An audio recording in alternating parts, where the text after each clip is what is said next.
Quand il n'est pas au fourneau, derrière le piano de son restaurant 2 étoiles au Michelin, le chef, Christopher Coutonceau, part en mer, assouvir la passion de sa vie d'homme, la pêche. Une passion qui l'a également conduit par le passé à se rapprocher des associations environnementales dévouées aux océans. Par exemple, Bloom, aujourd'hui connu pour demander l'arrêt de la pêche électrique.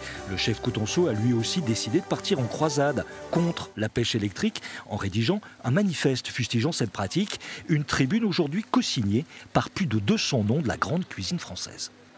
La pêche électrique, c'est pire que la pêche à la dynamite. Donc une fois que ces barres électriques sont passées sur les fonds, déjà on pêche des poissons, on leur casse la colonne vertébrale par le choc électrique, et donc des poissons avec des hématomes qui vont servir à faire de la farine, pour nourrir du poisson d'élevage ou des croquettes pour les chats ou les chiens.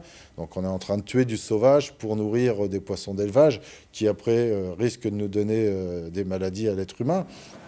Olivier Rollinger, Hélène Darroze, Trois Gros, Lorrain, l'Allemand, des noms prestigieux qui disent tous refuser de travailler des produits issus de cette méthode de pêche.